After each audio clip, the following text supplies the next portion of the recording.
Chapter 1 में पहला श्लोक जो है वो धृतराष्ट्र संजय को क्या किया है। श्लोक नंबर 2 से 11 क्या हुआ, कोई बता सकते हैं? 2 ये अध्याय नंबर 1 में वर्ष नंबर 2 से 11 कोई बता सकते क्या हुआ? संजय बताते। देखिए आपका बेटा कौन? दुर्योधन। दुर्योधन अपने गुरु के पास चला गया है और वो पांडव और कुरु सेना की दोनों की जो क्या बल है और क्या कमियां हैं अपने गुरु को बता रहा है। देखो इसमें ये है, इसमें ये योद्धा है, इसमें इसने इतना रणभूमि में इतना जो युद्ध को जीता है, उसमें ये है भूरिश्रवा है, उसमें युयुधानुस है, विराट है, और यहाँ पे बीच में हमारे साथ बीच में आप भी हो, और उसमें वहां पे तो भीम है, अर्जुन है, बाकी सब है, सब कुछ है, सब कुछ है, सब कुछ है, सब कुछ है। कहां तक बताता है? कहां तक बताता है? 2 से 11 तक। लेकिन सबका नाम लेता है, जो जितना जितना man of the match, man of the series, जितना जितना लिया सबका नाम ले लेता है। कौन कौन? दुर्योधन। संजय बता रहे दुर्योधन क्या बोल रहा है, आप समझे? हाँ, तो दुर्योधन सबका नाम लेता है। ये है, वो है, वो है, उन लोग का प्लसेस ये है, ये लोग का माइनसेस ये है, और हम लोग का पलड़ा भारी है। क्यों? हमारे पास भीष्म और द्रोण है, उन लोग के पास सिर्फ एक अर्जुन और एक भीम है, उन लोग के पास उतना दम नहीं है। ये सबका नाम लेता है। कहां से कहां तक? कौन सा वर्ष से कौन सा वर्ष तक? 2 से 11। 2 से 11।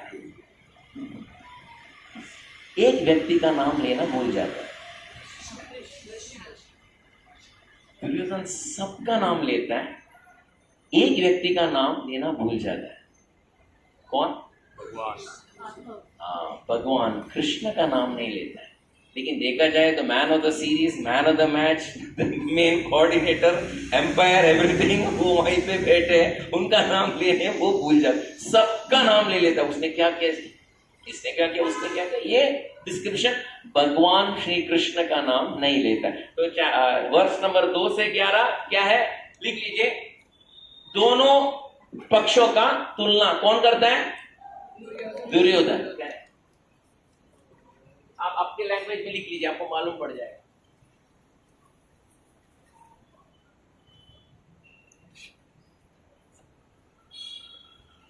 अभी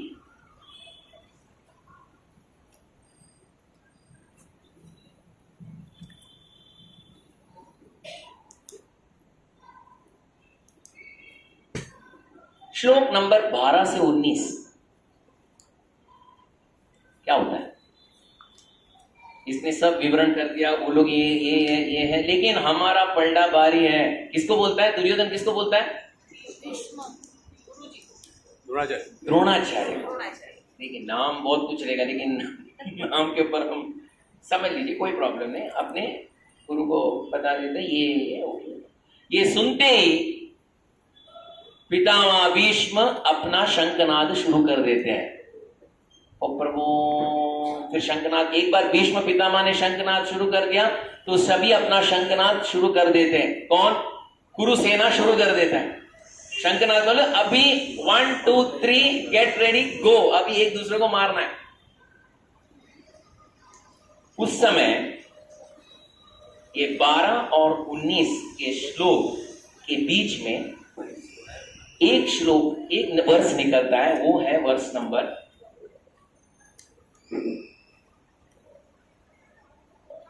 कौन सा? 14। ये 14वें श्लोक में क्या प्रामुख्य है, कोई बता सकते हैं? तथा श्वेतेरैर्युक्ते महती स्यन्दने स्थितो माधव पांडवश्चैव दिव्यो शंको प्रतद्मतुः। इसका मतलब तथा श्वेतेरैर्युक्ते महती स्यन्दने स्थितो माधव पांडवश्चैव दिव्यो शंको प्रतद्मतुः। माधव पांडवश्चैव। शंख त्यांनी शंखनाद किया। हाँ हाँ, पांडवों ने शंखनाद किया। माधव पांडवश्चैव। ये 14वें श्लोक में कृष्णा का पहला अपीयरेंस है। आप अगर देखा जाए, अगर देखते नहीं होगे, लेकिन देखिए, अगर मूवी में, पिक्चर में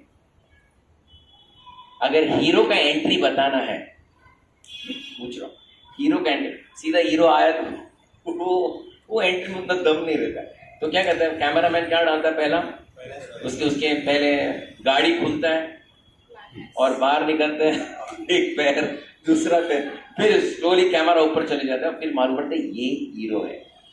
वैसे ही यहाँ पे व्यासदेव जी ऐसे कैमरा डालता था, श्वेते रहे युक्ते महती स्यंदने स्थितो, तथा श्वेते रहे, तो गाड़ी का कलर कौन सा है, तथा श्वेते रहे युक्ते, सफेद, तथा श्वेते युक्ते महती स्यंदने स्थितो माधव पांडव, वहां माधव बैठे, the main hero is sitting there.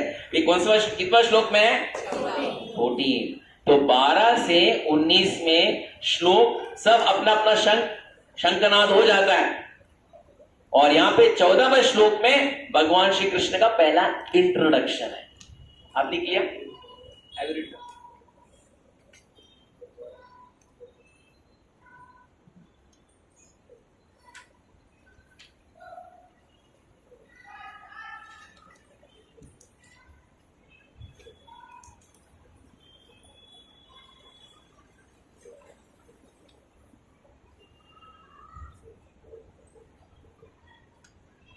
लिख लिया आप लोगों ने? अभी श्लोक नंबर 20 से 27 क्या होता है, 20 to 27।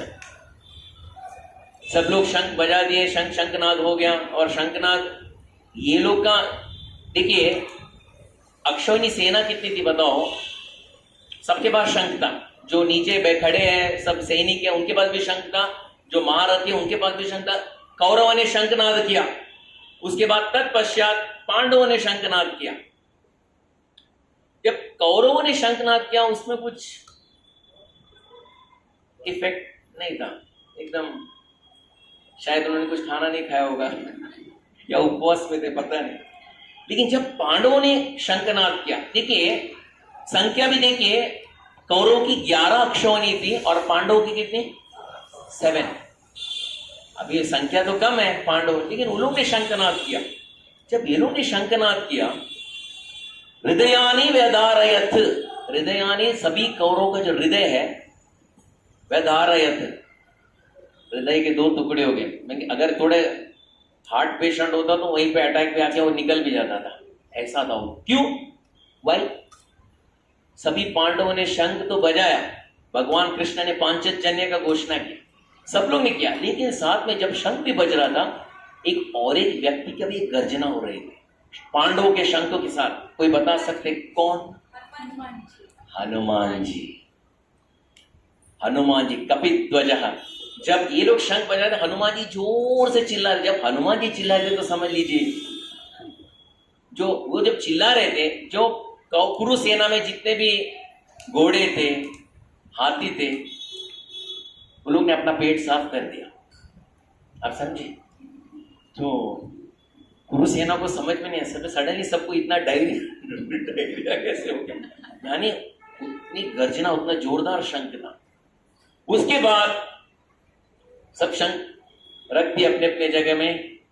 अर्जुन संपूर्ण कुरु सेना को देखते, और 20 से 27 के श्लोक में, इसके बीच में, सेनयोरुभयोर मध्ये रथम स्थापयामि अच्युता, इसका मतलब दोनों सेना के बीच में, सेनयोरुभयोर मध्ये, भगवान ये रथ को आप दोनों सेना के बीच में रख दीजिएगा, मुझे देखने तो दो आज लड़ने के लिए कौन आए हैं।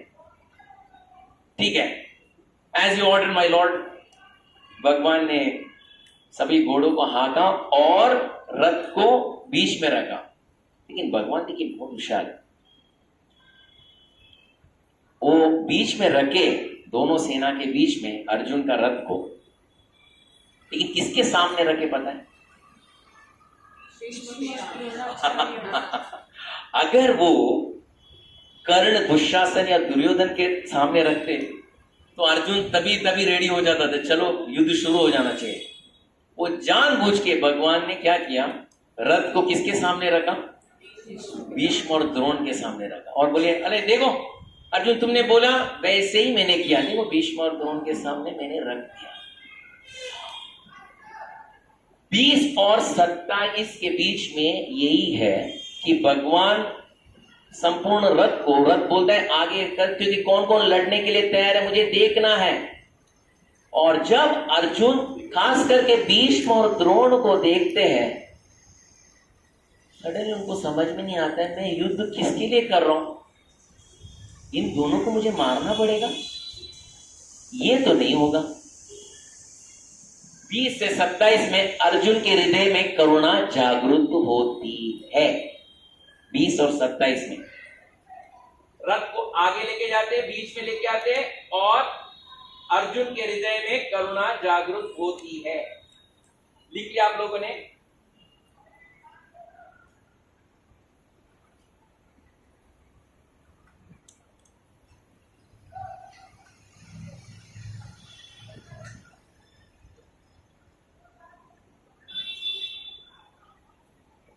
अभी फाइनल 28 से लेके 46 तक कितना श्लोक है ये अध्याय में कितना श्लोक है? 46। 28 से लेके 46 वो है अर्जुन विषाद योग। यहां पे अर्जुन विषाद व्यक्त करते हैं, हरि विषाद योग यहां पे आते हैं।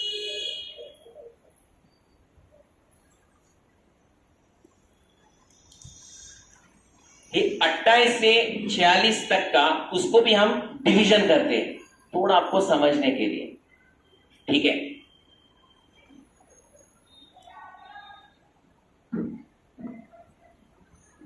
अट्ठाईस से 30, 28 श्लोक से 30 नंबर श्लोक तक अर्जुन का हाथ कांपना शुरू हो जाता है, उनका जो गला है सूखना शुरू हो जाता है, उनका गांडीव उनके हाथ से फिसलना शुरू हो जाता है, उनको समझ में नहीं आता ये क्या हो रहा है, और उसके ऊपर उनकी हृदय में करुणा जागृत होना शुरू हो जाता है। 28 से 30 आप समझ गए?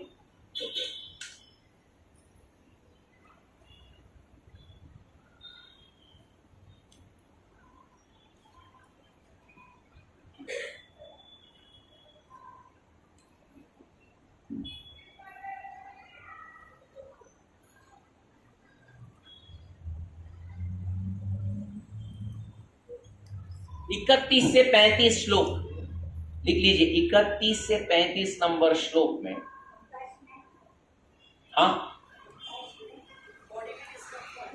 बॉडी सिम्टम्स बोले तो उनके हाथ पैर कांपने लगते हैं, गला सूखने लगता है, गांडी उनके हाथ से नीचे गिरना शुरू हो जाता है। 31 से 35 नंबर श्लोक में वो भगवान से पूछ रहे हैं ये जीतने के बाद क्या सही में मैं सुख प्राप्त करूंगा भगवान? इनको मारने के बाद मैं सही में सुख प्राप्त करूंगा भगवान? लिख लीजिए।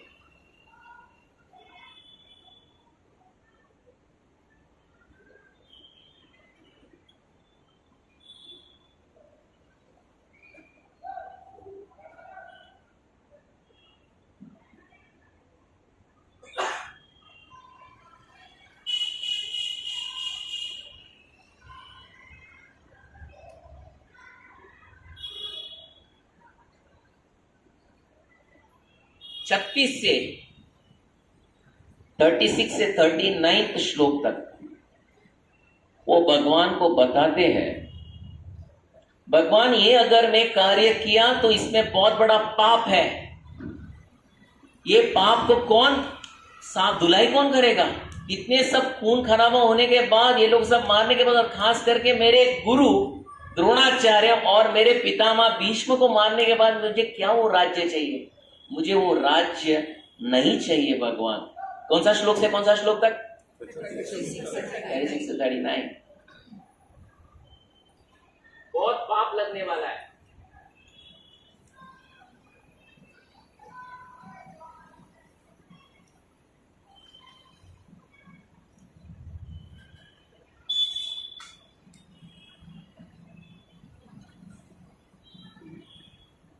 सॉरी, ये 36 से 38 रहेगा, 39 नहीं रहेगा, 38 लिखिए।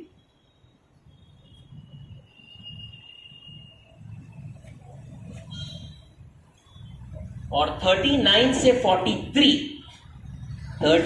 43 वो बताते हैं अगर इनको मार दिया तो यहां पे जो पुरुष सब मारे जाएंगे, महिलाएं विधवाएं हो जाएंगी, फिर उनके बाद जो वर्ण संकरा होगा, अनवांटेड पॉपुलेशन, उसके बाद ये जो लुप्त पिंडोदका क्रिया, जो हमारे जो पूर्वज है उनको पिंडदान कौन अर्पण करेगा? अभी तो पितृपक्ष है, तो उसी के अनुसार अर्जुन बोलते हैं कि पिंडदान कौन करेगा? तो ये सब होगा, ये तो पूरा कुल का नाश होगा प्रभु, इसमें पूरा कुल का नाश होगा। 39 से 43 वो बोलते कि कुल का नाश होगा प्रभु, ये युद्ध इट इज नॉट पॉसिबल।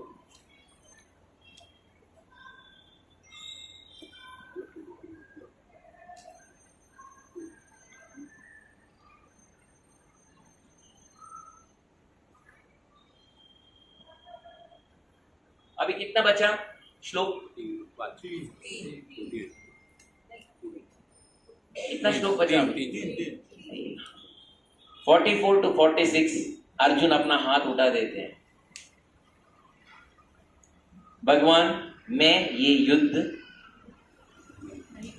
नहीं करूंगा। आप वो लिख लीजिएगा।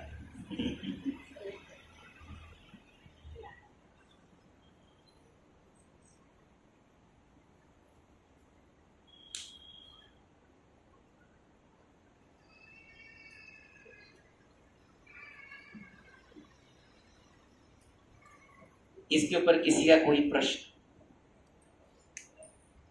आज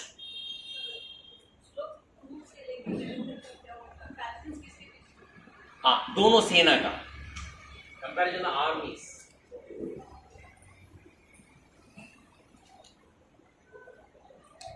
किसके पास कितना दम है? उसके पास, हमारे पास ये है, हमारे पास बुरिश्रव, उनके पास कृतवर्मा है, हम लोग के पास ये है, उसके पास अभिमन्यु है, उसके पास, और उनके पास भीम और अर्जुन है, हमारे पास भीष्म है, द्रोण है, सब है, सब कुछ है, सब कुछ है, सब कुछ है, सब। वो कंपैरिजन। Got it? और किसी का? एनीवन? यस प्रभु। जब ये बीच में रथ खड़ा होता है, हाँ, तो सामने वाले मतलब वो पोजीशन उनका कैसे रहता है? मतलब द्रोणाचार्य और भीष्म का, हाँ, they are listening to this conversation. हाँ, बहुत अच्छा प्रश्न है। जब भगवान ने ये जो रथ को सामने रखा दोनों सेना के बीच में, तो भगवान जब बोल रहे थे, क्या माइक लेके रखे थे? कौन सा? नहीं, ये सिर्फ अर्जुन को सुनाई दे रहा था। और किसको सुनाई दे रहा था? बता सकते हैं? संजय को। और किसको सुनाई दे रहा था? हनुमान। और किसको सुनाई दे रहा था? धृतराष्ट्र। और किसी को? आप बसंत विहार के क्लब हाउस के टेरेस में नहीं हो, आप कुरुक्षेत्र की रणभूमि में हो। हम ये 5000 साल बाद हम ये सुन रहे हैं, भगवान बोल रहे हैं किसको? अर्जुन को। अर्जुन को तो सुना ही देगा। उसके साथ और कौन कौन सुना? संजय तो सुना, it was Akashvani live telecast. फिर धृतराष्ट्र तो सुना, क्या सुना भगवान जाने। हाँ, हनुमान जी। और कौन सुना? Very important point. Vyasdev, he is the main broadcaster, he knows. उनका तो वीडियो चल रहा है। हाँ, एक व्यक्ति को तो आप लोग भूल ही गए। हाँ, बराबर भगवत गीता है सबके पास। देखिए कवर पेज में कौन है? कवर पेज में कौन है? कृष्ण। और कौन है? अर्जुन। और कौन है? अश्व, घोड़े। और ये घोड़े ऐसे कौन सा तालाब को आज में जा रहा था, एक घुड़सवारी जा रहा था। इट इज नॉट फ्रॉम तालाब पटनी का घुड़सवार। ये घोड़े कौन है पता है आपको? देखा जाए जब भी भगवान बैठते, रथ में हो या मंदिर में हो, उनका ध्वज में कौन रहना चाहिए? मंदिर में, कोई भी मंदिर में हो, अब जगन्नाथ मंदिर में हो या कोई मंदिर में हो, ध्वज रहता है। भगवान कृष्ण के एक ध्वज रहता है। वो ध्वज में कौन विराजमान रहता है?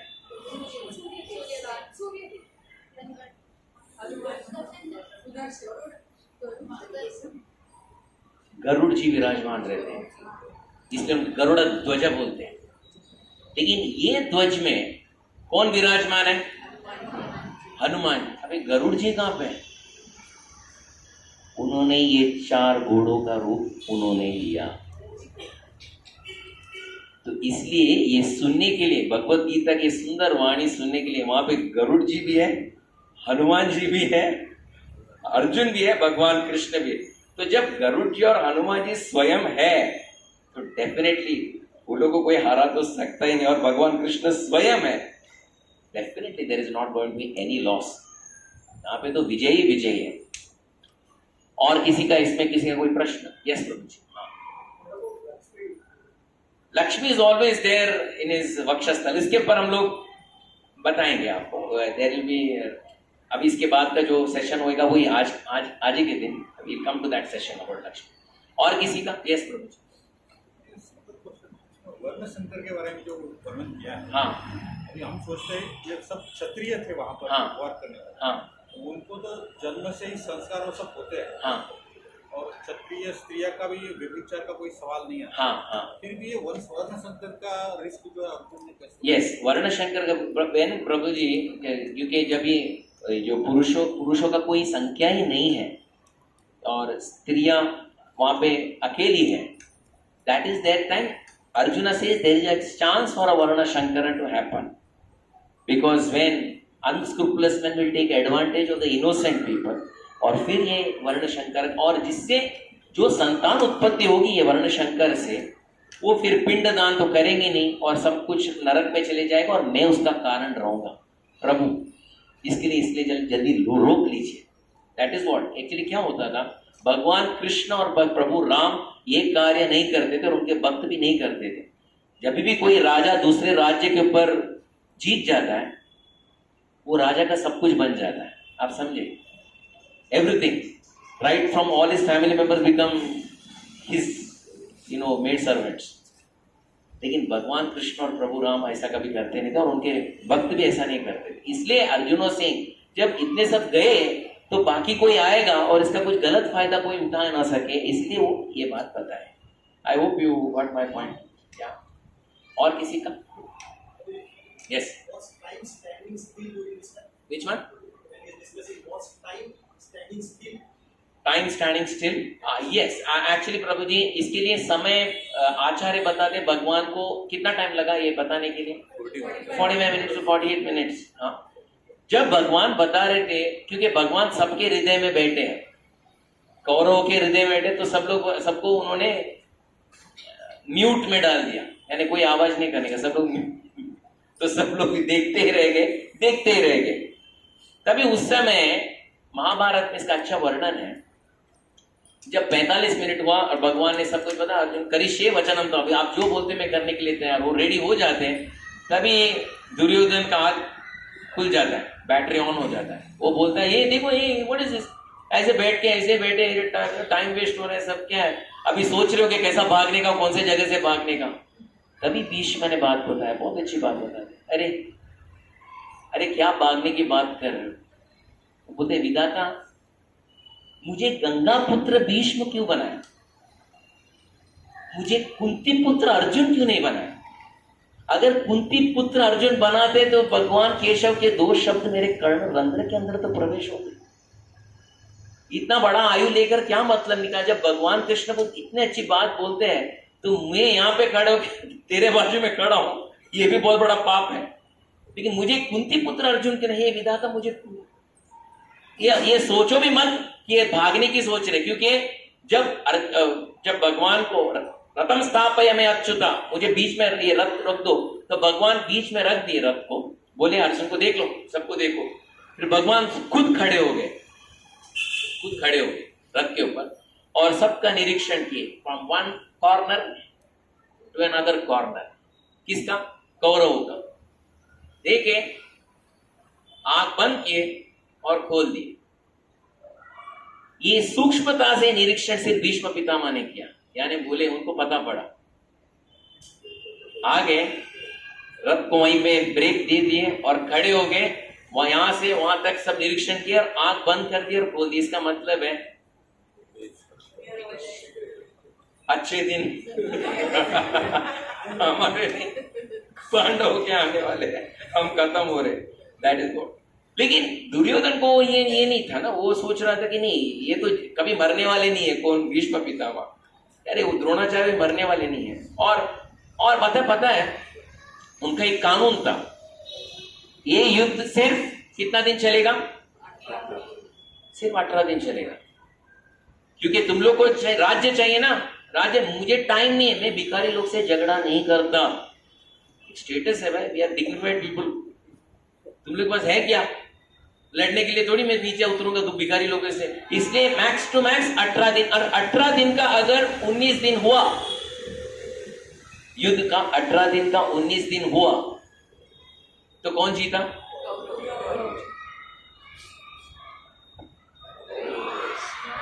अरे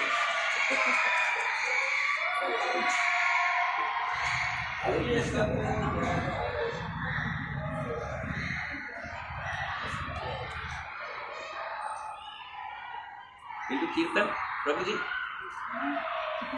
हरे कृष्णा। क्या हुआ?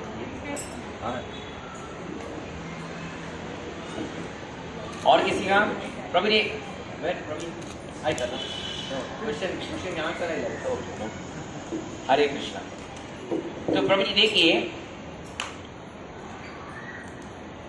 मैं ये चाहता हूं कि हर क्लास से पहले ये सब लोग ने नोट किया आप लोगों ने? Anyone, everyone noted? इसका कुछ 40 सेशन चलेंगे, 30 या 40 फर्स्ट चैप्टर के। हर सेशन से पहले आप लोग में से एक भक्त, माता जी या प्रभु जी, यहाँ पे आएंगे और इसका दृष्टांत हमें बताएंगे। ओके? अरे प्रभु जी ये क्या है?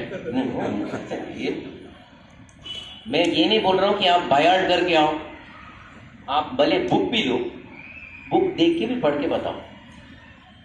क्योंकि मैं चाहता हूं कि इसमें जितने भी भक्त हैं जो आ रहे हैं, आप भी तो प्रचार करेंगे ना एक दिन, कि ऐसे सिर्फ सुनते रहेंगे? ये प्रचार का एक माध्यम है। तो ये जो है आप लोग को बताना पड़ेगा। मैं इसलिए पहला मैं माताओं से शुरू करूंगा। अगले सेशन में इसके बारे में पहला श्लोक से 46 श्लोक तक इसका दृष्टांत जैसा यहाँ पे लिखा है, और आप लोग ने अपने नोटबुक, कौन वॉलंटियर करेंगे? कौन वॉलंटियर करना? कोई भी चलेगा, माता जी, बिकॉज लेडीज फर्स्ट। आप लोग सब लोग ऐसे देख रहे हो, इसमें कौन सी बड़ी बात है? हमको बताना है। मैं ये नहीं चाहता, एज नहीं देख रहा हूं, मैं आपको उम्र नहीं देख रहा हूं। आओ यहाँ पे आए और बताइए। भगवान पहले श्लोक में, क्योंकि कल आपको ये सिर्फ ताना वसंत विहार के क्लब हाउस में नहीं बताना है,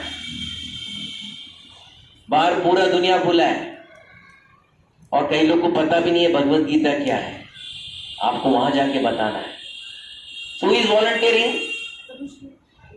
कौन कौन? आप लोग दोनों में से डिसाइड कीजिए। हाँ, नेक्स्ट सेशन में ना? हाँ, नेक्स्ट सेशन। और प्रभु जी, बहन प्रभु जी, आफ्टर 15 डेज और कैसा?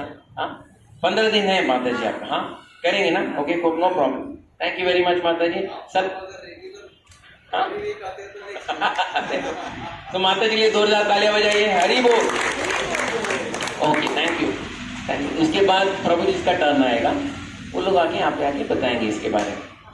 एनी हाँ, युद्ध शुरू होने से पहले हाँ भीष्म जी को, द्रोणाचार्य जी को ये पता था कि यही भगवान है, यही? हाँ, उनको पता था, उनको पता था ये भगवान है। भीष्म को भी पता था, द्रोण को भी पता था ये भगवान है। लेकिन उनका एक वचन था, पता है आपको वचन? उन्होंने अपने पिताजी को एक वचन दिया था, हस्तिनापुर के राज सिंहासन में कौन भी बैठेगा मैं आपका रूप देखूंगा, तो अच्छा व्यक्ति हो या दरोडेखोर बसने दो, मैं आपको ही देखूंगा। वो दरोडेखोर ही बैठे थे, क्या करें, हस्तिनापुर के सिंहासन में वो वचनबद्ध थे, इसलिए वहीं पे खड़े रहे। लेकिन विदुर ऐसे नहीं थे, उसका भी कथा अभी थोड़े क्षण में हम लोग बता देंगे। जहां अन्याय है वहां से वो निकल गए, बाहर निकल गए। That is what, I hope it is clear. Okay, हाँ। और द्रोणाचार्य, क्योंकि वहां पे उन्होंने अपना, उनके पास जॉब नहीं था द्रोणाचार्य को, तो उनको जॉब भीष्म पितामह ने दिया था कि कुरु के जो राजकुमार है उनको सिखाओ।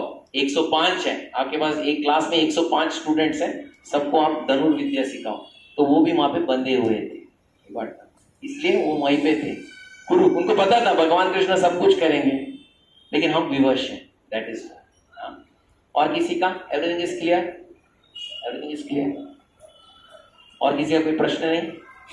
तो माता जी आफ्टर 15 days बी रेडी। और देखिए एक बात है, ये मत समझ लीजिए ये माइक में बोलना है, आप जो लिखे हैं वो पढ़े। देख के पढ़ सकते? हाँ, देख के पढ़ना है, देख के पढ़ना है। मिस्टेक भी हो तो कोई प्रॉब्लम नहीं, ठीक है ना। उसके बाद दूसरी बात, हम भगवत गीता का जो पहला अध्याय का प्रारंभ करेंगे। आज हम गीता महात्म्य के बारे में थोड़ा सा बात करेंगे और उसके बाद अध्याय का पारायण होगा। आज तो हम शुरुआत करेंगे, अगली बार पूरा संपूर्ण अध्याय का पारायण होगा और बाद में जैसे माता जी उसके बाद कोई भी आएंगे वो आके इसके बारे में बताएंगे, फिर हम दूसरे श्लोक में जाएंगे, ठीक है ना। आज तो हम पारायण करेंगे, हम बैठेंगे साथ में करेंगे। अगली बार कौन आएगा यहाँ पे बैठकर पारायण शुरू करने के लिए? चलो ये भी हम माता जी को पहला ये दे देते। चलो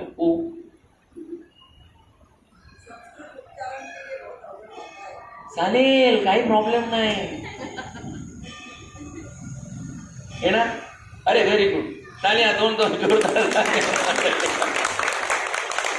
हाँ, ये होने के बाद ये ना rotate by rotate, turn by turn, next time Prabhu ji को आएगा, फिर वापस माता जी को आएगा। नाही, साथ में बोलना है। आपल्याकडे माईक असणार, आमच्याकडे माईक नाही, बरं मी लीड करणार आहे, तुमच्या बरोबर आम्ही पण बोलणार आहे, पण लीड करण्याचा जिम्मेदारी तुमच्याकडे, बरं का। ओके, ये आई विल रब दिस। आप लोगों ने सब नोट कर दिया? हाँ प्रभु जी, यस। जस्ट वन क्वेश्चन, हाँ, ये पूरा चैप्टर का समरी माता जी अपने बोलेंगे, हाँ। आप क्या मतलब पर्टिकुलर श्लोक बोलना है कि पूरा? ना, पर्टिकुलर श्लोक बोलना नहीं है। पहला श्लोक में उन्होंने ये किया है, 2 से 11 तक ये हुआ है, 11 से 19 तक ये हुआ है, 20 से 27 ये हुआ है, 28 से 46 तक ये हुआ है। रिवीजन, ये रिवीजन है ताकि हमें पता पड़े कि ये पहला अध्याय में क्या हुआ है। ये तो कभी कभार भगवत गीता जैसी है तशी, तशी है तशी, as it is as it is as it is हम देते हैं। ऐसा हाथ में देखा है कि माइक ने एज इट इज गया। ऐसा नहीं होना चाहिए। आप समझे मेरी बात? You got my point? Okay, anyone any questions? किसी का कोई प्रश्न? हो?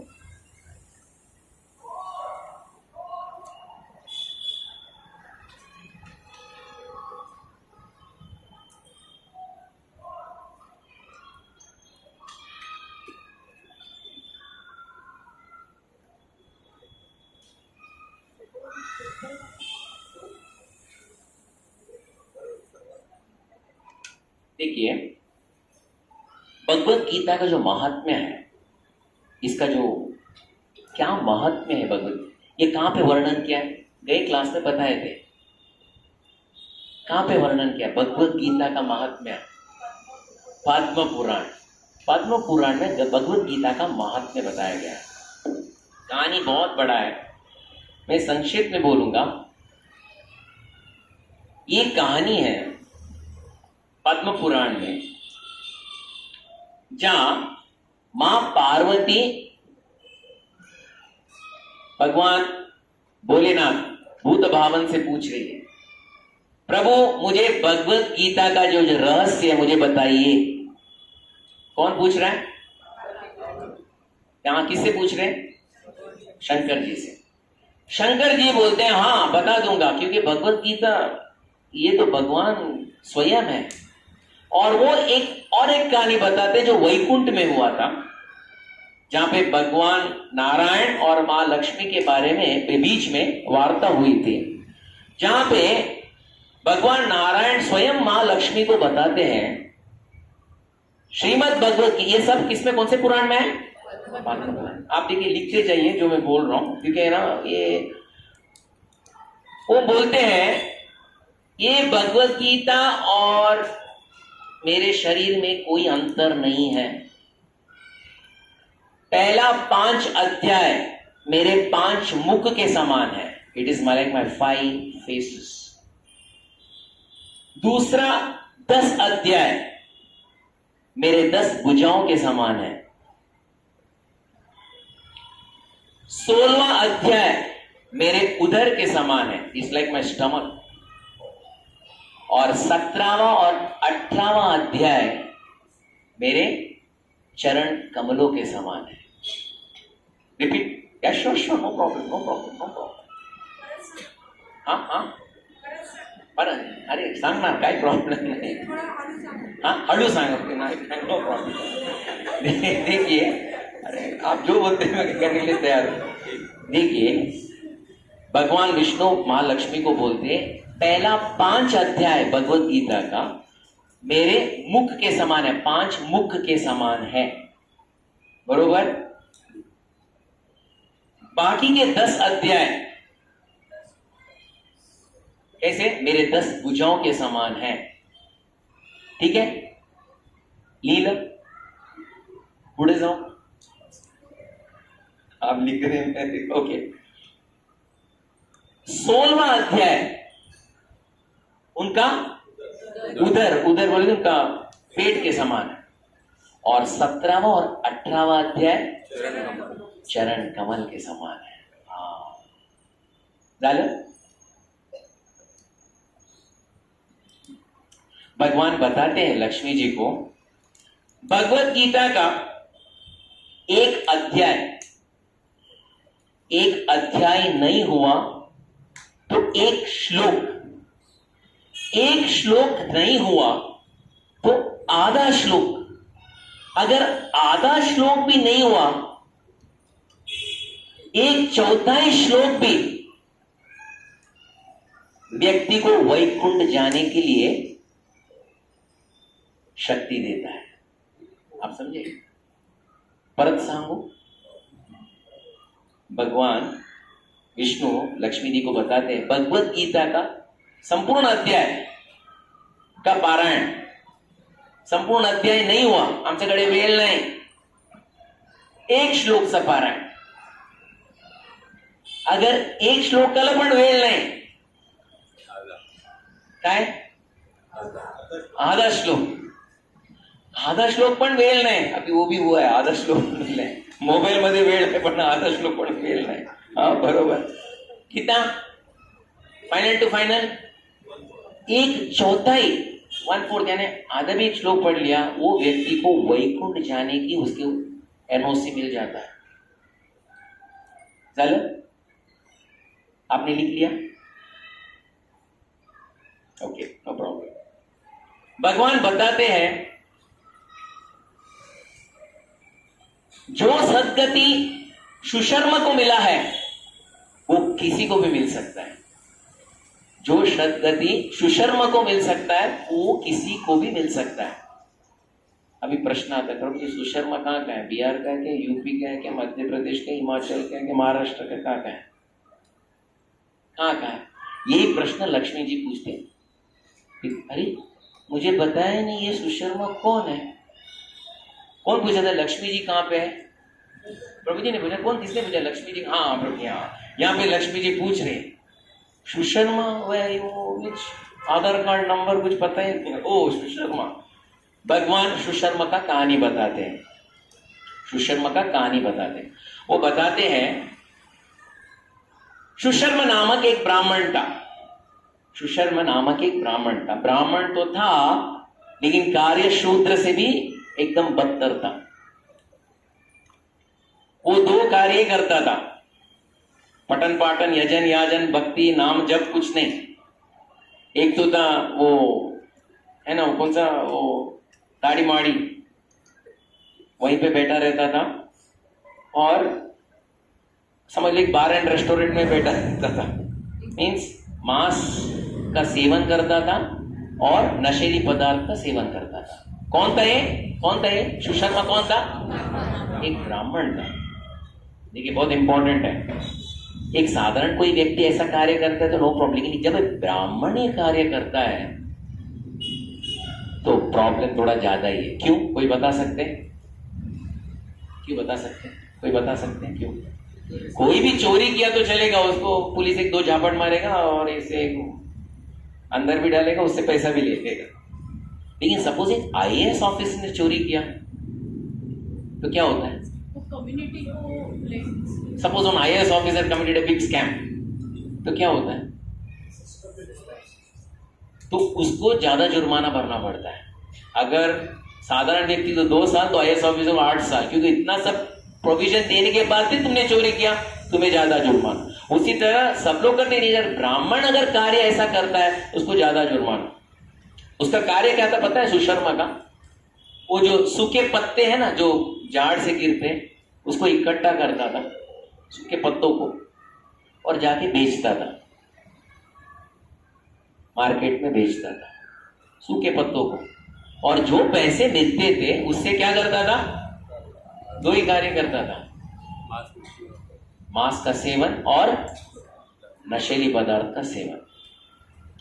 एक दिन एक महात्मा का जो आश्रम था उसके अंदर गया, प्रवेश किया। क्या करने के लिए? जो सूखे पत्ते हैं उसको निकाल के इकट्ठा करके गांव में बेचने के लिए, मार्केट। उस दिन पत्तों के बीच में एक सांप निकला, सांप ने उसे डस दिया। सुशर्मा का वहीं पे अंत हो गया। अंत हुआ तो उसको यमदूत लेके गए और संपूर्ण नरक का पूरा, बहुत सालों तक नरक का ही वास्ता वहीं पे था, नरक में घूमता था नरक में, बहुत बहुत पीटा गया, नरक में ही था। और फिर वो आत्मा एक भैंस का शरीर प्राप्त कर लेता है। किसका? भैंस। उसके बाद ये भैंस को एक लंगड़ा लूला व्यक्ति खरीद लेता है। आप लोग लिख रहे हो ना? आप लोग लिख रहे हो ना? तो बाद में मैं स्टोरी बोलने के बाद, प्रभु जी क्या स्टोरी था वो आपस में, आप पहले आप लिखते जाओ, देखते जाओ, लिखते जाओ, देखते जाओ। अगर कुछ है मैं वापस रिपीट भी करूंगा, कोई प्रॉब्लम नहीं। ये गीता महात्म्य है। एक लंगड़ा लूला व्यक्ति वो भैंस को खरीद लिया और जितना बोलते हैं ना घर संसार है उसके भैंस के पीठ में डाल दिया। जितना था घर संसार जो भी था, उसका जो सूटकेस, लगेज, VIP लगेज, ये फ्रिज, उसके 7-8 साल ये भैंस वो लंगड़े लूले व्यक्ति का सेवा कर रहा था। एक दिन एक बहुत बड़ा वजन खींच ही रहा था, ये भैंस खींच रहा था, ये वजन खींचते जा रहा था, ये और डाल रहा है वजन, और 7-8 साल काम कराया था। भैंस से ज्यादा हो नहीं पाया, वहीं पे रास्ते में गिर गया। सब लोग आए और देखे अभी भैंस अपना शरीर को त्याग कर रहा है। जो भी लोग आए सब बोले अरे रे रे भैंस अभी मर रहा है, ये गोवंश का हत्या है, अभी क्या मरने वाले, तो कुछ ना कुछ तो अभी क्या पानी पिलाओ। नहीं, पानी से भी कुछ होने वाला नहीं, अभी अपना जीभ बाहर निकला, अभी खत्म हो जाएगा। तो जो भी महानुभाव पुण्य व्यक्ति थे वो आके भैंस को आशीर्वाद देने लगे। जितना पुण्य कार्य किया है इसका फल ये भैंस को मिले। सब लोग आके बोले जो पुण्य कार्य में आधा फल इसको मिले, कई लोग बोले पौना फल इसको मिले। सब लोग दे रहे थे, अपना अपना आशीर्वाद दे रहे थे। अभी भैंस मरने वाला है, तभी एक वैश्य आती है वहां पे, क्योंकि सब लोग आशीर्वाद दे रहे तो मैं भी कुछ आशीर्वाद दूं। बोलते मेरे जीवन में जो भी पुण्य की हूं मैं, अंदर सोची मैं तो ऐसा कोई पुण्य तो किया नहीं, मैं तो पाप का ही वृत्ति है। जो भी पुण्य का फल है ये भैंस को मिल जाए, ये बोलिए। सब लोग अपना अपना आशीर्वाद दिए। थोड़े क्षण में भैंस अपना शरीर से प्राण निकल गया। प्राण निकल गया, यमदूतों ने उठाया और सीधा यमराज के दरबार में खड़ा कर दिया वो जीवात्मा को।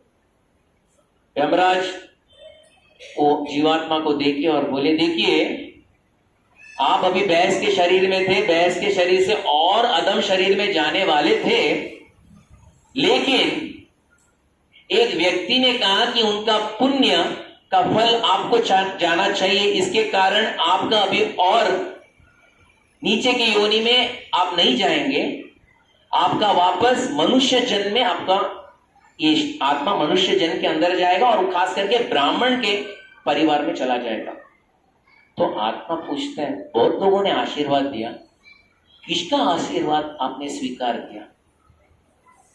यमदूत यमराज बोलते हैं, देखिए वो रास्ते में एक वैश्य थी, उन्होंने कहा कि जो मेरा कोई भी पुण्य कार्य हो वो मैं भैंस को देती हूं। वो कार्य को हमने स्वीकार किया, उनका जो क्रेडिट था वो हमने स्वीकार किया, इसके कारण उन्होंने आपके लिए प्रार्थना किया, उन्होंने जो पुण्य कार्य किया वो फल आपको दे रहे, इसलिए आप अभी नीच योनि में नहीं जाओगे। आप कहां पे जन्म लोगे? कहां पे जन्म लोगे? ब्राह्मण जन्म, मनुष्य योनि में ब्राह्मण का जन्म लो। तो जाने से पहले वो थैंक यू बोले, वापस थैंक यू बोले, thank you so much, thank you very very much, thank you again, thank you so much. लेकिन एक बात है यमराज जी, मैं जब वापस दूसरी योनि से जन्म लूंगा ब्राह्मण के परिवार में, मुझे एक कृपा रख कीजिए कि ये जो घटना घटी है आपके और मेरे बीच में, ये याद रहना चाहिए। तथास्तु, ऑल द बेस्ट। जन्म होता है एक ब्राह्मण के परिवार में। ब्राह्मण के परिवार में जैसा जन्म होता है, ये व्यक्ति एकदम एक बार गलती किया वापस गलती नहीं करूंगा, लेकिन मुझे उनके पास जाना है जिनके कारण मुझे ब्राह्मण का शरीर मिला है। किनके पास जाना है?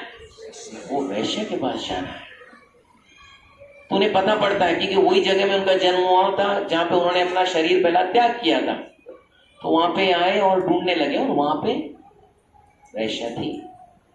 वो जाके उनका चरण स्पर्श करते, बोला, अरे अरे आप मेरा चरण स्पर्श कोई करता नहीं, आप क्यों चरण स्पर्श कर रहे हैं? आपके कारण ये शरीर मुझे मिला है, मुझे ये बताओ आपने क्या पुण्य कार्य किया है जिसके कारण मैं नरक में और जाने वाला था, लेकिन मुझे वापस यहाँ भक्त के जीवन और ब्राह्मण के परिवार में मुझे जन्म मिला। मुझे वो पुण्य कार्य क्या किया मुझे बताइए।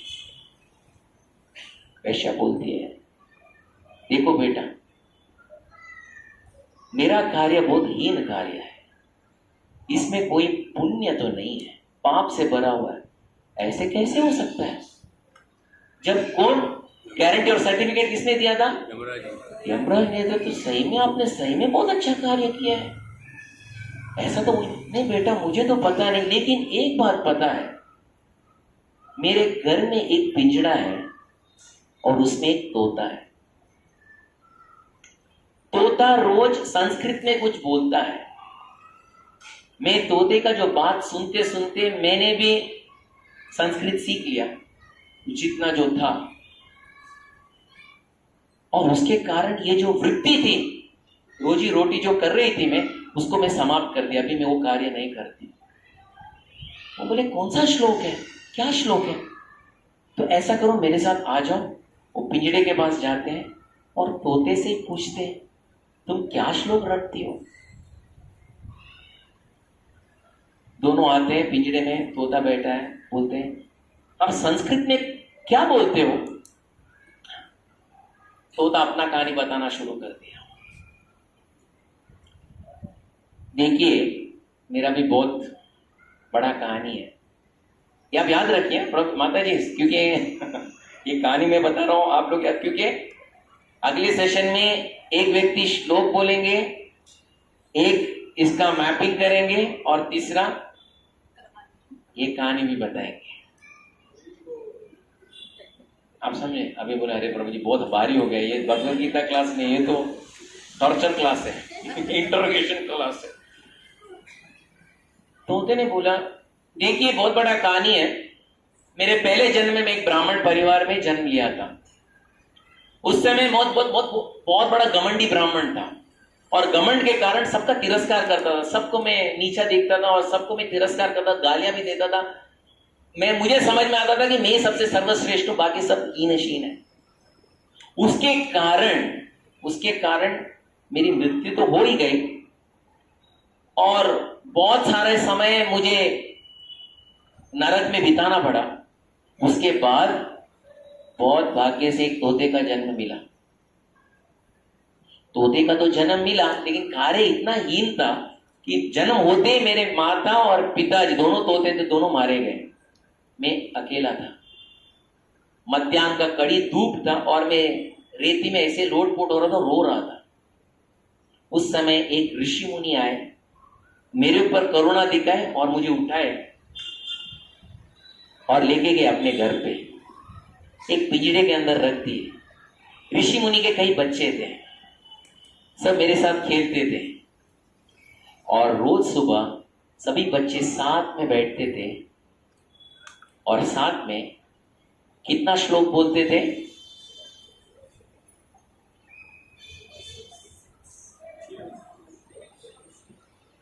कितना श्लोक बोलते थे? इसका मतलब क्या?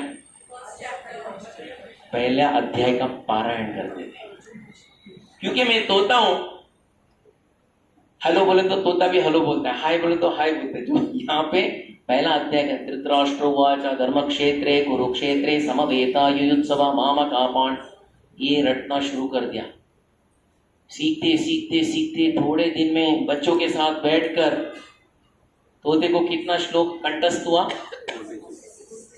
46 श्लोक कंठस्थ हुआ। वो सोच रहा था अभी दूसरा सेशन में दूसरा अध्याय भी शुरू होगा, ये सोच ही रहा था तोता। उस दिन ऋषि के जो आश्रम में एक चोर घुस आया और मेरे पिंजरे के साथ मुझे भी चोरी करके लेके गया। चोरी करके लेके जा रहा था, लेकिन मैं ये कंठस्थ करके बैठा था, धृतराष्ट्रोवाच धर्मक्षेत्रे कुरुक्षेत्रे। और वो किसको भेजा? ये चोर ने किसको भेजा पिंजरे के साथ? वैश्या को भेजा। यहां पे बैठ के मैं कंठस्थ वही कर रहा हूं और उसके कारण सुनते सुनते वैश्या ने भी कंठस्थ किए 46 श्लोक। उसके कारण जो वृत्ति कर रही थी उसको सब संपूर्ण फुल स्टॉप दे दी। ये कंठस्थ करने के कारण जो पुण्य उन्होंने उपार्जित किया, वो पुण्य का फल किसको दिया? वो भैंस को दिया।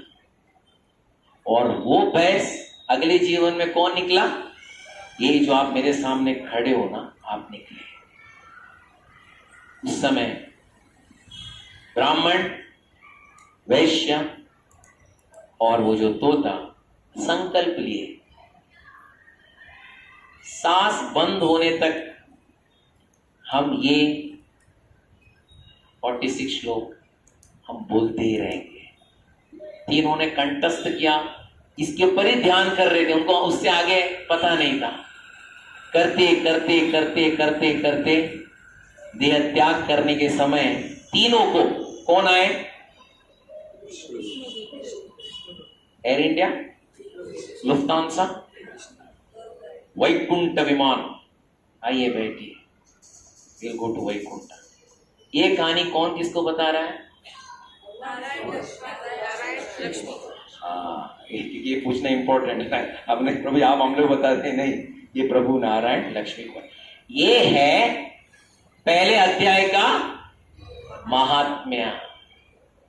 ये पहले अध्याय का महात्म्य आप लोग सब लिख लिए? हाँ, नहीं लिखे, नो प्रॉब्लम। आप समझ गए? इसके ऊपर कोई प्रश्न है? Any questions in this regard?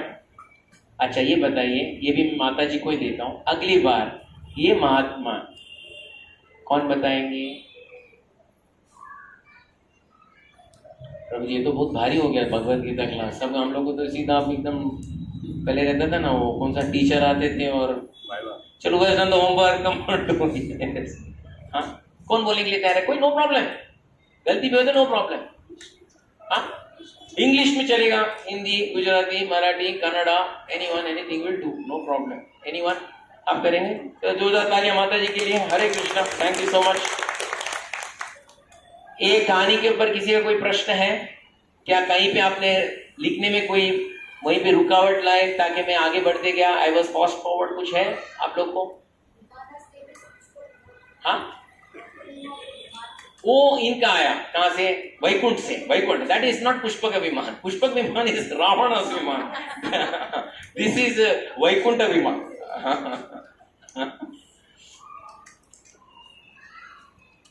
Vishnudoot लोग का। ओके, और किसी का हो गया?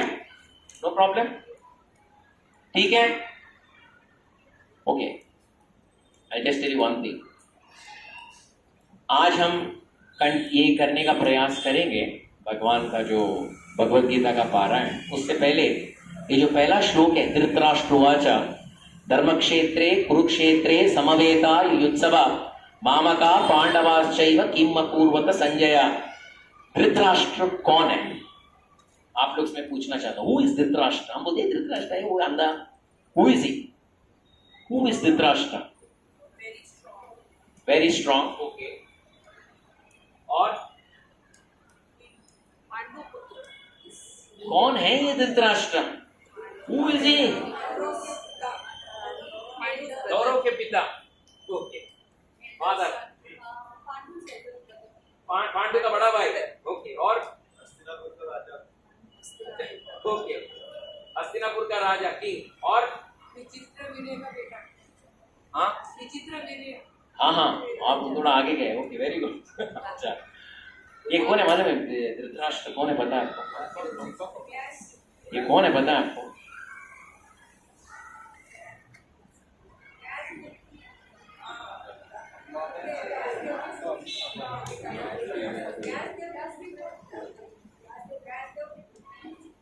ये भीष्म पितामह बोले कि मैं अखंड ब्रह्मचार्य का व्रत लूंगा। अखंड ब्रह्मचार्य का, क्यों ब्रह्मचार्य का व्रत लेने की उन्होंने प्रतिज्ञा की? मैं अखंड ब्रह्मचार्य का व्रत लूंगा। क्यों? क्योंकि उनके पिता कौन थे? महाराज शांतनु। शांतनु का हृदय गया एक सत्यवती के ऊपर, मत्स्यगंधा। तो सत्यवती ने कहा, देखिए, सत्यवती पिताजी ने कहा, देखिए शादी में कोई प्रॉब्लम नहीं है, लेकिन क्या है, कल हस्तिनापुर का उत्तराधिकारी कौन बनेगा? आपका बेटा भी है भीष्म, कल वो भी शादी करेगा, उसके बेटे भी उत्तराधिकारी, तो वहां पे झगड़ा हो जाएगा किस्सा कुर्सी का। तो मुझे वो नहीं चाहिए। आई वॉन्ट, बोलते ना, future should be very clear. उसमें कोई ये होना है तो सत्यवती के कोख से कोई जो जन्म लेगा वो ही होगा। शांतनु महाराज को समझ में नहीं आया। वो भीष्म पितामह बोलते, क्या हुआ क्या पिताजी? वो पूछ जाते हैं और बोलते, क्या हुआ? बोलते, देखिए मैं तो बता दिया, मेरा कंडीशंस अप्लाई। जो पुत्र मेरे बेटी के गर्भ से निकलेगा वही सिंहासन में उत्तराधिकारी बनेगा। भीष्म पितामह, ठीक है, ठीक है, थोड़ी होगा, कल तो आपका भी शादी होगा, तभी आपका पुत्र आगे बढ़ा दो। तभी भीष्म पितामह बोलते हैं, कुछ भी हो, मैं अखंड ब्रह्मचार्य का व्रत लूंगा। जो भी होगा, मैं मेरे पिताजी का चिन्ह वो हस्तिनापुर के राज सिंहासन में देखूंगा, लेकिन कभी मैं शादी भी नहीं करूंगा, अखंड ब्रह्मचार्य का व्रत लूंगा। ठीक है, इनका शादी हुआ। किनका? शांतनु और सत्यवती का। सत्यवती शांतनु का शादी हुआ, उसमें से 2 पुत्र निकले, विचित्रवीर और चित्रांगद। विचित्रवीर और चित्रांगद। विचित्रवीर, चित्रांगद जल्दी मारा गया, विचित्रवीर अकेले थे। विचित्रवीर का अब तक शादी हुआ नहीं था, तो इसलिए तभी मैट्रिमोनियल कॉलम में आया था। कौन सा, उसको क्या बोलते हैं, शादी.com, जीवनसाथी.com। उसमें कहा गया था कि काशी की 3 कुमारी है, अंबा, अंबिका, अंबालिका, तो उचित वर के लिए कृपया अप्लाई करें। तो अभी हस्तिनापुर से कौन जाएगा? विचित्रवीर उतना स्ट्रांग तो है नहीं, वहां पे जाके कन्याओं के साथ। तो वो क्या करते हैं, भीष्म पितामह बोलते, मैं हस्तिनापुर का राज्य को प्रतिनिधित्व करते हुए मैं जाऊंगा वो स्वयंवर में। प्रॉक्सी। वो गए स्वयंवर में, जीते, तीनों को जीत के लेके आए। उसमें एक जो अंबा थी वो बोली, मेरा हृदय है एक काशी नरेश के प्रति है, किसी और के प्रति है, मैं विष्णु के जाए। उसका एक अलग ही कहानी है, वो बाद में हम आएंगे इसके ऊपर।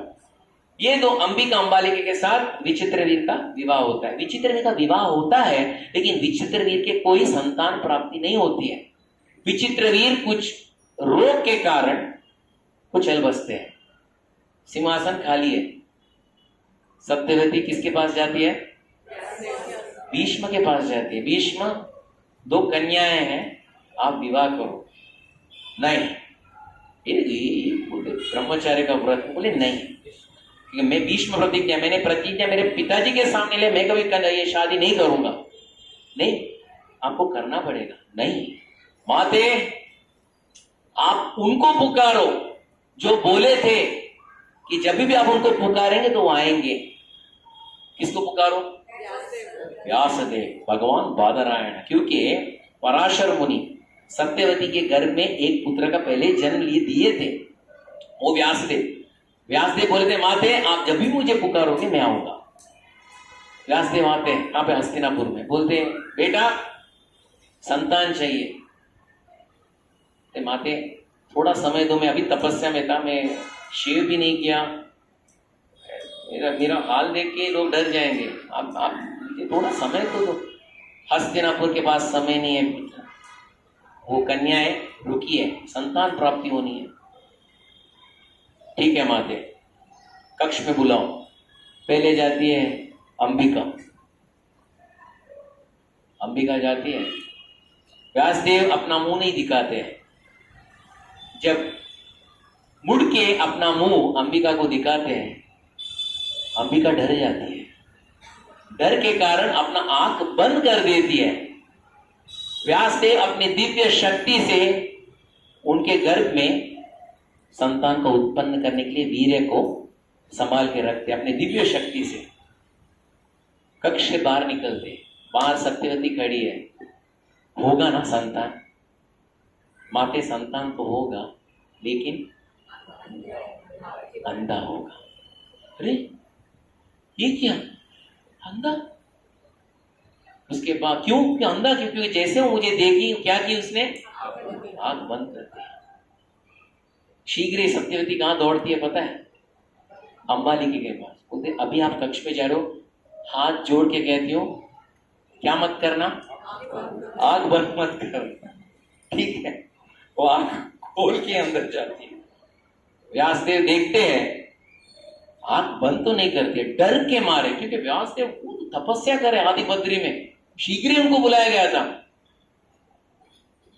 अरे उनको देख के वो डर जाती है, वो पीला हो जाती है, एकदम पीला हो जाते हैं। व्यासदेव अपने दिव्य शक्ति उनके गर्भ में संतान का स्थापना करते हैं। वो कौन निकलता है?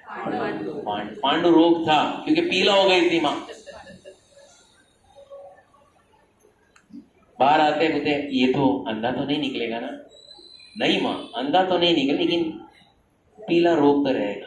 अरे ये क्या? ये दोनों के साथ काशी से अंबिका अंबालिका से एक दासी आई थी, उनकी मित्र।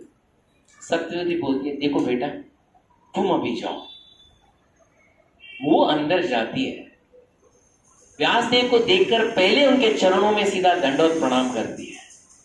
व्यासदेव उनको गर्भ में पुत्र प्रदान करते। वो कौन निकलते हैं? वो विदुर निकलते हैं। जब बाहर निकलते तो सत्यवती माता ये जो है ये हस्तिनापुर का भविष्य रहेगा। ये भले दासी का पुत्र हो, लेकिन ये हस्तिनापुर का भविष्य रहेगा। ये मार्गदर्शन जरूर करेगा, ये बहुत बड़ा भक्त रहेगा। धृतराष्ट्र के पिताजी कौन? अभी वापस मुद्दे में आता हूं। कौन व्यास? ऐसे जो मंदिर में रहते हैं, भगवान व्यासदेव, भगवान बादरायण। उन्होंने कितना निर्माण किया? 4 वेदों का निर्माण, 18 पुराण, 108 उपनिषद, वेदांग, वेदांत सूत्र, सब निर्माण, सब ज्ञान उनके पास है। उनका पुत्र किनका भाई? किनका भाई? पांडु तो है, विदुर। और किसका भाई? और एक व्यक्ति का बहुत, हाँ, और किसका भाई? व्यासदेव के और एक पुत्र थे, ये इसमें से नहीं निकले थे। सुखदेव गोस्वामी। उनका भाई है ये धृतराष्ट्र, यानी प्रवचन का कोई कमी नहीं है, सुनने की कमी है। विदुर का भाई, पिताजी व्यासदेव, और किसका भाई? सुखदेव गोस्वामी। क्या कमी क्या है? घर में सब बड़े बड़े रति महारथी महाजन सब यहीं पे घर पे है, लेकिन क्या कमी क्या थी? जब इसका विवाह होता है गांधारी के साथ, तभी डिलीवरी 100 के 100 एक साथ ही हुआ था। 100 के 100 एक ही मैटरनिटी होम में निकला था। तो जब मैटरनिटी होम में पहले डोर में से आवाज निकलता है, ये पहला बच्चा है, तो धृतराष्ट्र को बहुत खुश, हमें बोलते ना, मैं बाप बन गया। लेकिन जब ये बच्चा रोता है, रोने के समय गधे भी रोना शुरू कर देते हैं। बहुत सारे अपशकुन आ जाते हैं सब जगह। भीष्म पितामह भी मैटरनिटी वार्ड के बाहर ही खड़े थे, अरे हस्तिनापुर का भविष्य। हाँ, लेकिन जैसे सब लोग रो रहे, सब अपशकुन आते थे। विदुर बोलते हैं धृतराष्ट्र को, देखिए महाराज, आपके बाकी के वार्ड में भी 99 है, 100 लोग थे ना, धृतराष्ट्र के 100 पुत्र थे, ये पहला वार्ड का पहला पुत्र है, इसमें अपशकुन बहुत है। ऐसा करते हैं, इसको उठा के ना कोई जंगल में डाल के आ जाते हैं। बाकी के 99 है ना आपके पास, एक को जंगल में डालने से क्या हानि होती है? क्योंकि दिखता है कि इसके कारण, और एक आकाशवाणी होता है, इसके कारण संपूर्ण हस्तिनापुर का नाश होगा। अरे भाई, ये तो डबल कंफर्मेशन हो गया। तो हस्तिनापुर, भीष्म पितामह बोलते देखो कंफर्मेशन भी हो गया। आप मैं बोलते कि बच्चे को उठा के कहाँ डाले? कौन सा कान्हा का कौन सा जंगल है वो? ये जंगल डाल। धृतराष्ट्र सोचते हैं सजेशन अच्छा है। फिर वो बच्चे को नर्स लेके आते हैं, बोलते बच्चे को वापस वार्ड में लेके जाओ। दोनों भीष्म और विदुर एक दूसरे को देखते, ये क्या? हमने हस्तिनापुर की भलाई के बारे में बोला, ये वापस बोलते बच्चे को अंदर लेके जाओ। तभी मालूम पड़ा कि देखिए आसक्ति, देखिए भला बच्चा चोर भी निकला तो चलिए, बच्चा मेरा है ना। फिर तो आप लोग को पता ही है क्या क्या होता है, उन्होंने क्या षड्यंत्र किया पांडवों के सामने, क्या धृतराष्ट्र को सब पता था, लेकिन बच्चा मेरा है ना, बच्चा मेरा है ना। समय आता है जब भगवान कृष्ण आते हैं शांति दूत के रूप में और बोलते हैं, शांति दूत से पहले संजय जो है, अभी आप लोग सुन रहे ना, संजय जो उनका जो सारथी ड्राइवर, उनको भेजते कहां पे? पांडवों के पास, और बोलते देखिए आप लोग का 1 साल 12 साल का वनवास, 1 साल का अज्ञातवास हुआ, संजय उन लोग को जरा बोल देना जहां है वहीं पे अच्छे से सुखी आराम से कुशल मंगल राहू द्या, परत इथे येऊ नका, चालेल का? बरं का? हाँ, इकडेच राहू द्या, कुशल मंगल राहू द्या। तो संजय जाते, पांडव बोलते ये क्या मैसेज है, जहां है वहीं हम लोग, अब राज्य कहाँ है? क्योंकि आपने बताया था युद्ध क्रीड़ा के बाद बताए थे कि 13 साल के बाद आके राज्य वापस ले लो, लेकिन 13 साल हुआ, आप बोलते कुठे आहे तुम्ही कुशल मंगल, तिथे बसा, परत इकडे येऊ नका का? दुर्योधन बोलता है अगर ये राज्य से एक हिस्सा भी गया तो मैं क्या करूंगा? मैं आत्महत्या करूंगा। अरे बेटा, भीष्म और विदुर बोलते थे करने दो ना, ये धरती का तो बोझ है, करने दो। बोलते नहीं, आपको क्या पता, आपके पास तो कोई पुत्र नहीं, पुत्र प्रेम क्या पता आपको, मुझे पता है ना। भगवान कृष्ण शांति दूत के रूप में आते हैं, क्या मांगने के लिए? 5 गांव मांगने के लिए आते। और आपको पता है ये षड्यंत्र करके उनको बंदी बनाने के पीछे था। उस समय भगवान क्या करते, क्या दिखाते भगवान? विराट रूप दिखाते। विराट रूप सब दिखाने के समय, देखिए यहाँ पे एक बहुत बड़ा इंपॉर्टेंट मुद्दा है। विराट रूप दिखाने के समय सिर्फ गिन चुने लोग को विराट रूप दिखाई दिया, बाकी सब है ना मूर्छित होके गिर गए, सबके 99 100 के 100 सब मूर्छित होके गिर गए, कर्ण गिर सब गिर गए। विराट रूप सिर्फ भीष्म, द्रोण, विदुर, संजय, इतने 3-4 लोग और थोड़े ऋषि मुनियों को थोड़ा दिखाई दिया बस। तब उस समय इतना आवाज सब जगह था, इतना वेद मंत्र चल रहा था, धृतराष्ट्र क्या हो रहा है, ये क्या हो रहा है, काय होता है, मला सांगा, कोणीतरी सांगा काय होता है। सब लोग भीष्म, द्रोण, विदुर, संजय सब हाथ जोड़ के भगवान का स्तुति गा रहे हैं। सिर्फ यहाँ पे सिंहासन की एक आदमी बोल रहा है, अरे काय होता है, मला सांगा ना, काय होता है, काय होता है, काय होता है, मला सांगा ना। उस समय संजय को मालूम पड़ता है काय होता है, काय होता है। जाता है, बोलता है, बघा महाराज, भगवंत त्यांचा विराट रूपचं दर्शन देता है। उस समय धृतराष्ट्र हाथ जोड़ के बोलता है, भगवान, मैं संपूर्ण जीवन में अंधा होके मैं जन्म लिया हूं, आज पहली बार आपको देखने की चेष्टा है, कृपया मुझे आपका दर्शन दे दो, कृपया ये दर्शन दे दो। उस समय भगवान अपने शक्ति से ये व्यक्ति को दृष्टि देते ताकि वो उनको देख सके। कौन देते? भगवान कृष्ण। और धृतराष्ट्र भगवान को देखता है, देखता है। भगवान अपने जीवन में सिर्फ वो भगवान को ही देखा था। भगवान सोचा अभी देखने के बाद शायद कुछ परिवर्तन होगा, ये शुरू हो गया, इसका परिवर्तन का ही नहीं। अरे ये क्या परिवर्तन नहीं इसके पास। देखिए, ये कहानी सिर्फ धृतराष्ट्र का नहीं है, किसका है? हम सबका है।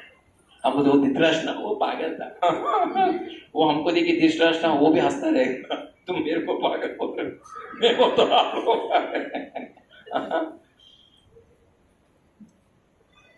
सब महाभारत पे उसको कितने लोगों ने प्रवचन दिया था आपको पता है? मैं तो अभी एक 15-20 मिनट में इसको विराम दूंगा। धृतराष्ट्र एक शाम को संजय को बोला था, बताओ ना भगवान के बारे में कुछ बताओ ना। वो पूरा जर्नी ऑफ सेल्फ डिस्कवरी का क्लास संजय बता देता है। आप कौन है? Who are you? You are the body? No, you are not the body, you are the spirit soul.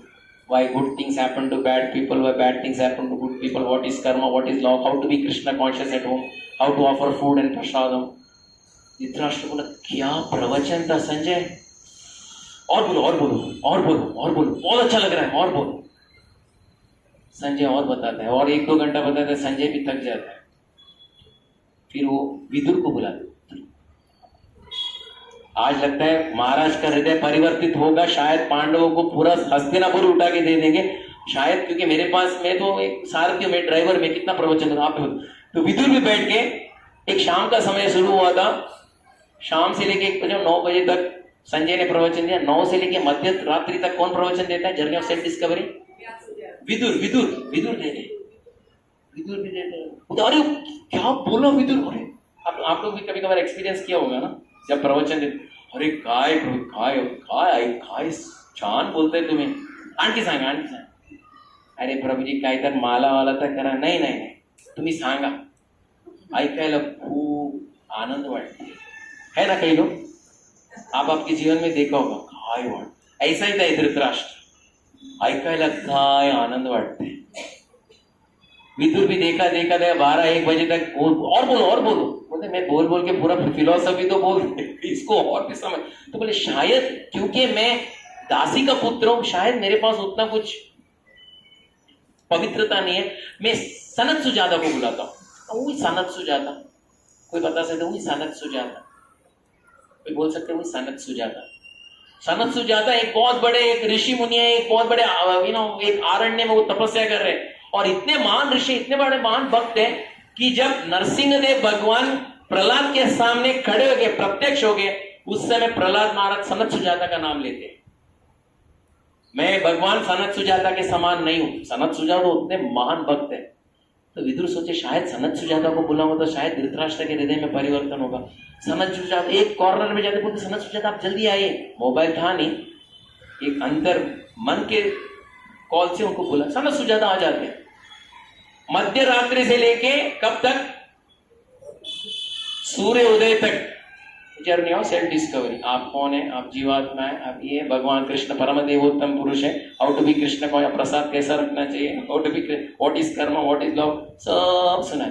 अरे क्या बोला, और सुनो। तो सभी तीनों एक दूसरे को देखकर बोले, ये सिर्फ क्या, ये सिर्फ मनोरंजन के लिए ही सुन रहा है, अपना परिवर्तन के लिए नहीं सुन। ये सिर्फ क्या, ऐकायला काय आनंद वट्टान के सांगा है। फिर तीनों अपना अपना जगह निकल गए। उन्होंने बोला ये राजा ऐसे सुधरने वाला नहीं है। कुरुक्षेत्र का युद्ध होता है, 100 के 100 मारे जाते हैं, लेकिन कौन है राज्य में, कौन बैठता है? फिर कौरव मरने के बाद कौन बैठता है? युधिष्ठिर बैठता है। युधिष्ठिर इतना अच्छा भक्त है, बोलता है बड़े पिताजी को कहीं पे बाहर नहीं भेजना, वो हस्तिनापुर में ही रहेंगे, हमारे बीच में ही रहेंगे और हमारे साथ ही रहेंगे। तो ये आराम से, कौन आराम से एयर कंडीशन ऑन करके पलंग में सोने, उठने का, खाने का, काटला से पाटला, पाटला से खाटला, खाटला से पाटला। ये धृतराष्ट्र। उस समय हस्तिनापुर में एक व्यक्ति नहीं थे, विदुर नहीं थे। युद्ध शुरू होने से पहले दुर्योधन ने उनको भगाया था, गेट आउट फ्रॉम हस्तिनापुर, तुम रहना नहीं चाहिए, गेट आउट। वो निकल गए और पूरा संपूर्ण विश्व का यात्रा करने, देश का यात्रा करने, सब जगह, अयोध्या, मथुरा, माया, काशी, कांची, अवंतिका, द्वारावती, सब जगह गए, जगन्नाथपुरी, सब जगह गए। से घूमते कितना साल हुआ विदुर जी को? 36 साल। और मैत्रेय ऋषि से पूछते, अच्छा ये बताओ हस्तिनापुर में क्या चल रहा है? हस्तिनापुर में सब चल रहा है, अभी युधिष्ठिर का राज्य है। अच्छा वो तो मुझे पता है, लेकिन मेरे आणखी सांगा ऐकायला खूप आनंद वाटतं। अरे उनका क्या, वो उनका एक ही है, काटला से पाटला, पाटला से काटला, काटला से पाटला, पाटला से काटला। ऐसा इतना होने के बावजूद भी ये उनका 36 साल के बाद विदुर आते हैं, कहां पे? हस्तिनापुर।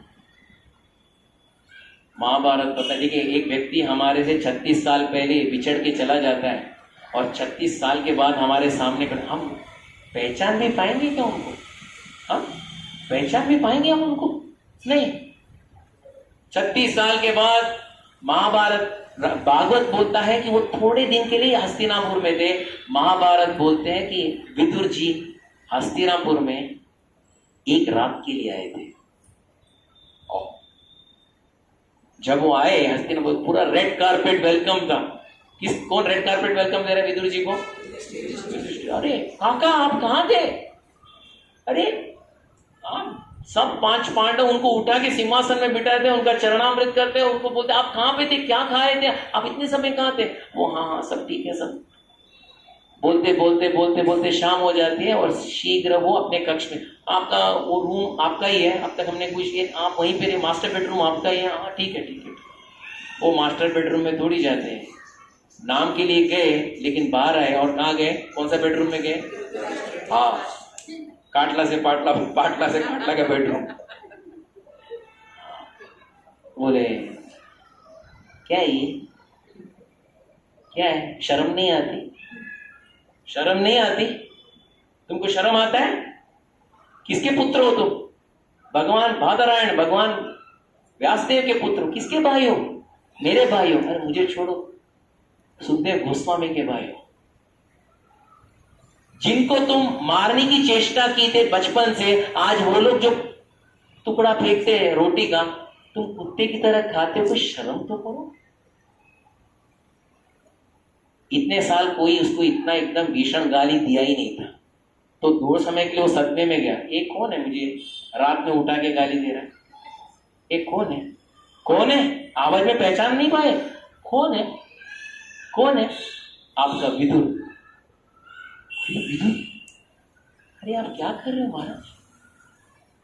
मरने का समय आ गया, अभी भी ऐसे ही बैठे हो? अच्छा लगता है? अभी एक प्रवचन दूं तो और 4 घंटा मेरा बिताओगे आप। चलो निकलो अभी यहां से, अभी निकलो। क्या करना चाहिए? अभी निकलो।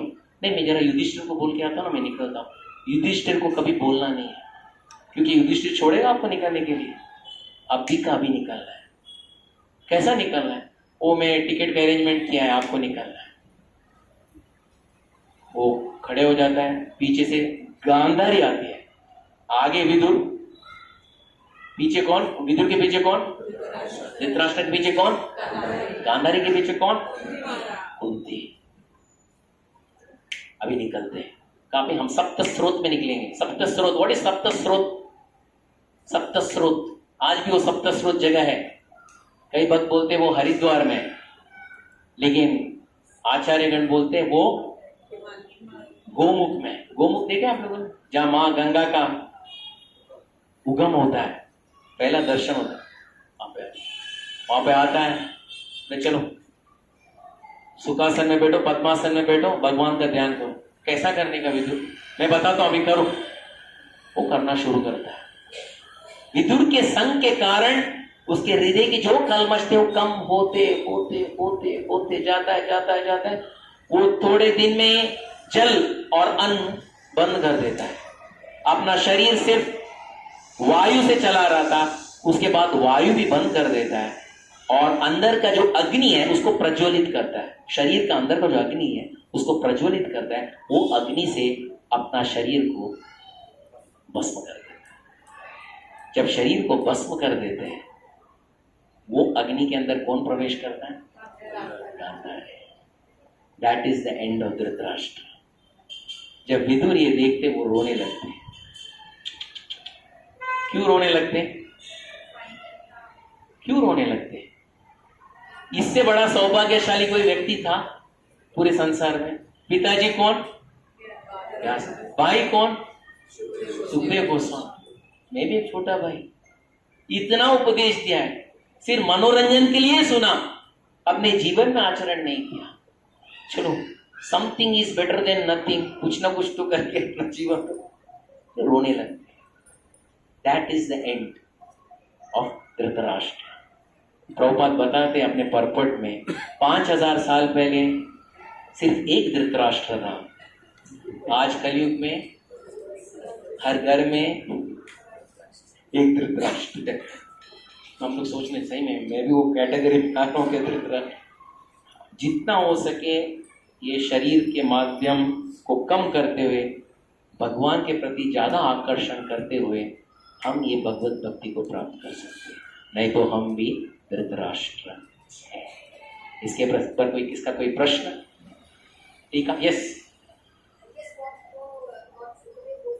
हाँ हाँ, वेदव्यास। हाँ, या actually Vedvyas had another wife. Vedvyas had another, not from Satyavati, not from Ambalika. हाँ, it is another wife, Vedavyasa. Vedavyasa had another wife. From there came Sukadeva Goswami. You got that? और किसका कोई प्रश्न? हाँ हाँ, करेक्ट, अच्छा प्रश्न पूछा प्रभु जी। आपने ये सब बोला क्या? सुखदेव गोस्वामी नहीं आए थे अपने भाई को सुधारने के लिए? आप वो पूछ रहे ना? हाँ, वो भी आए थे, उन्होंने भी ट्राई किया था। महाभारत में वो भी वर्णन है, उन्होंने भी ट्राई किया था। लेकिन आप देखिए, इसलिए बोला जाता है, अरे क्या भक्त है ना वो। बोलते ना, कभी कभार हम अनुमान लगाते ना, लेकिन उसके संपूर्ण परिवार भक्त है, वो भी क्या भक्त है ना। प्लीज ऐसा अनुमान मत लगाइए। भक्ति एक व्यक्तिगत मामला है। अगर मैं भक्ति में प्रामाणिकता से भक्ति कर रहा हूं तो भक्ति में मैं आगे बढ़ सकता हूं। किसी के नाम से मैं भक्ति कर रहा हूं, दैट इज नॉट भक्ति। कभी कभार हम अनुमान लगते, देखो महाराज के आसपास मंडरा रहे, क्या भक्त होगा ना। देखो हम लोग तो महाराज के सामने भी जा नहीं पाते, हम लोग कौन से भक्त हैं? हाँ, ऐसा अनुमान मत लगाइए। ऐसा धृतराष्ट्र के आसपास कौन मंडरा रहे थे? विदुर, भीष्म, द्रोण, सुखदेव गोस्वामी, बड़े बड़े संत। इसका क्या परिवर्तन हुआ था? This is what is important. इसलिए सुखदेव गोस्वामी गए थे, लेकिन बोलते हैं ना, आसक्ति इतनी घोर है। सुखदेव गोस्वामी के भगवान भी आके उनको दर्शन दिए, उनको कोई फर्क नहीं पड़ा। That is a problem. और किसी का? हाँ, और किसी का है? और ये हाँ, क्या बोल के? और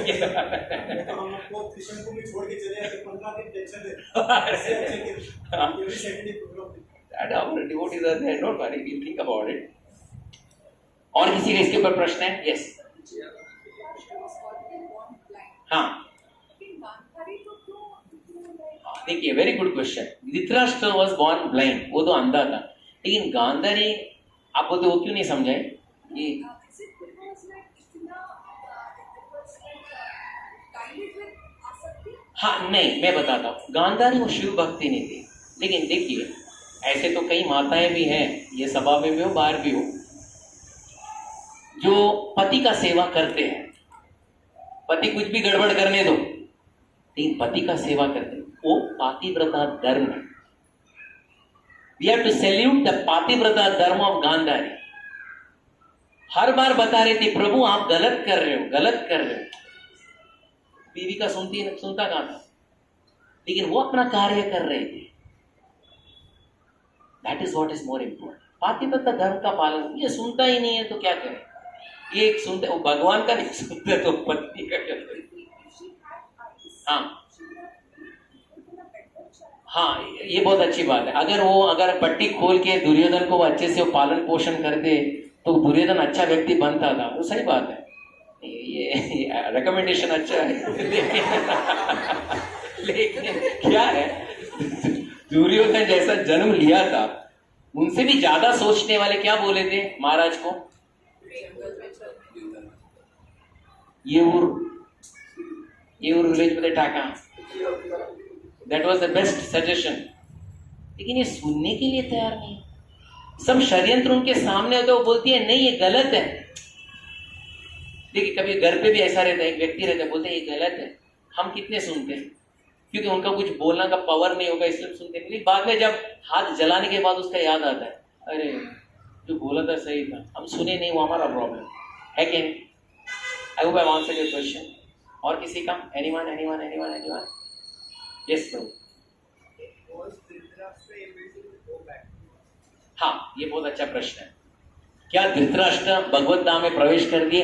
नो, उनको सयुज्य मुक्ति मिला, भगवान का संग नहीं मिला, भगवान का धाम नहीं मिला। बट मुझे से विदुर को क्या खुशी हुई? Something is better than nothing. मैंने कुछ तो किया, बोलते ना आज तक जाप ने किया, मत सब हरे कृष्णा बोला, चलो पता है आना तो पड़ेगा, but something is better than nothing. That is. उनको विराट रूप दर्शन हुआ था, इसके लिए सारी जो मुक्ति मिली या?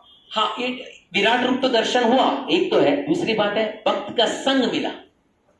अंत काल में किसका संग मिला? विदुर जी। और विदुर जी ने क्या कहा? Get out from here.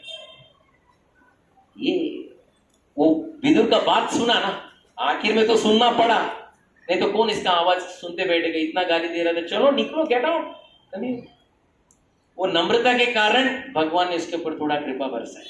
इसलिए भक्तों का संग और भक्तों का आशीर्वाद बहुत इंपॉर्टेंट है। और किसी का? Anyone else? Thank you very much. Hare Krishna. ये सब हम यहीं पे विराम करते हैं, लेकिन विराम नहीं करेंगे, अभी एक अध्याय का हम पारायण करेंगे। Okay Prabhu ji, no problem है टाइम है। We will today complete the parayan and then we go for prasad. तो भगवद गीता, प्रभु जी भगवद गीता देना है, कैसा आप बता दीजिए ना। हाँ, किसी को चाहिए तो ये बता